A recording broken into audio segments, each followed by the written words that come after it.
Hello, friends. Father Scott Vanderveer here with another installment in our series on 33 Days Toward Eucharistic Glory. We're looking this week at the role of the Eucharist in the lives of the saints. And I really appreciate what Matthew Kelly does this week in allowing us to see 5 different profiles of holy people who were able to do extraordinary things by orienting their life a certain way, by making some very simple decisions that put everything in order. The only thing I don't love about this chapter is reminiscent of something my Polish grandmother, my Baci, used to say. She said, "There are so many saints in the church that are priests and nuns." She said, it almost feels like the only way you could ever be a saint is to be a priest or a nun. She said, where are all the lay saints? Where are all the saints of common everyday people who pleased God with the way they lived? And I think she's making a great point. I think that to use Mother Teresa and Saint Faustina and Pope John Paul II as our role models of how to live more Eucharistically, well, part of me says, of course. I mean, if you're the Pope, if you're Mother Teresa. But it's also interesting that brings us into an invitation to ponder that quote that we hear in this chapter, that the only real tragedy in life would be not to become a saint. That's the only thing that would make life tragic, is if we were not saints. We're all called to be saints. Not in some pie in the sky way, but really and truly. I recently heard that somebody I really look up to has a little phrase that she says to herself all the time. I was really interested to hear this, but what she said, for the past couple years, she has made her go-to phrase, her mantra, is to say, I am grateful for everything. I have no complaints whatsoever. She says that all the time to herself. It has replaced messages like, oh, you just can't win. Oh my goodness, no good deed goes unpunished. Good people always finish last. All of those kind of phrases. She said, whenever I'm tempted to say one of those phrases, instead I say, I am grateful for everything. I have no complaints whatsoever. Here's a question for you and for me. How would our lives change for the better if we adopted a phrase like that?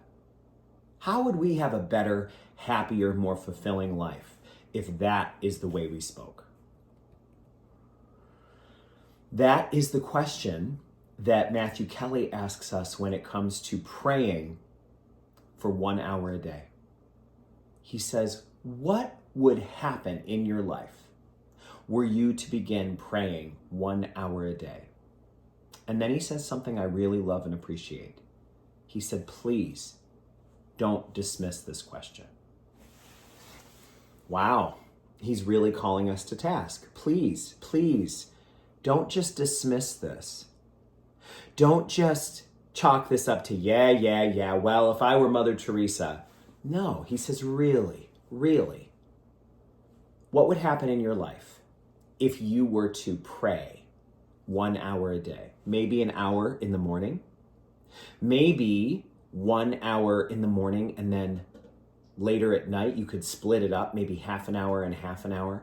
Maybe you could do what I do, which is I started with 5 minutes and I eventually got to 40 minutes every morning. I'm at a 40-minute in the morning prayer routine. And then I also pray in the evening as well for a shorter amount of time, probably 10 minutes.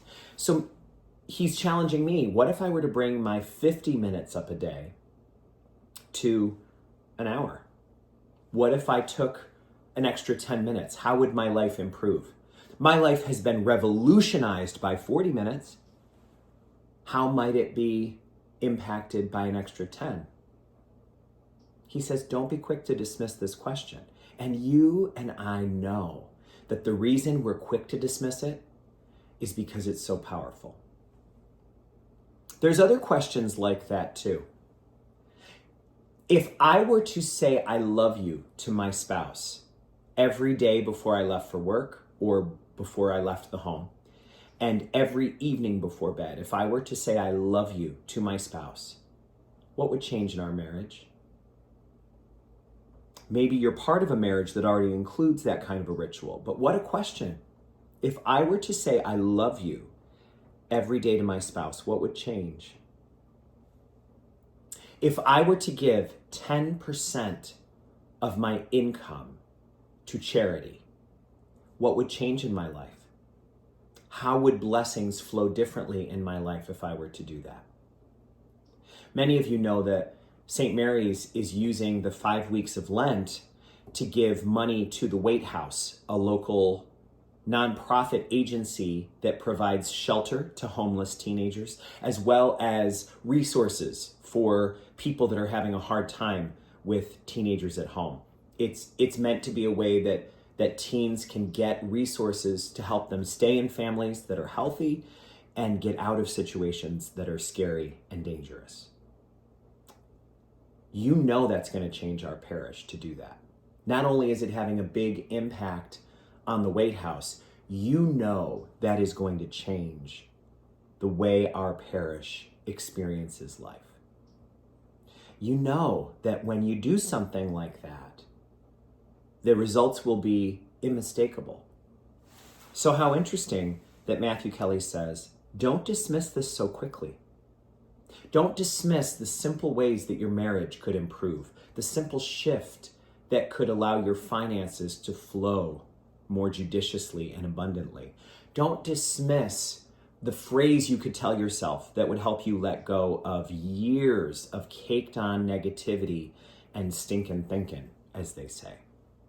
Don't dismiss this. Don't be quick to say, yeah, but there's something here worth exploring. So friends, what would happen if we were to make, let's say, going to St. Mary's in the silence that is provided there during the day? What if we were to make 2 days a week, days that we stopped by St. Mary's between dawn and dusk, usually around in the springtime, around 7 in the morning until around 6 at night, say? What would happen if I were to come 2 days a week and sit in the silence of St. Mary's, which is beautifully lit, very softly lit during those days? What would happen if I were to have a time of prayer, maybe say the rosary, maybe sit in front of the tabernacle while I do it, where Jesus is present in the Eucharist? What would happen to my life if I were, before I left, to light a candle for a loved one who has died, or for an intention that is in my heart, maybe for the people of Ukraine, or the people of Gaza or Israel, or the people of Yemen or Myanmar or Haiti? What would happen? Don't dismiss the question, Matthew Kelly tells us. I was ready to dismiss this chapter when it was all about very holy religious figures. I thought of my Bocce saying, come on, why are we always talking about people in religious life as holy people? We know they are, at least most of the time, but what about lay people and the holiness of that life? 99.9% of the church is lay.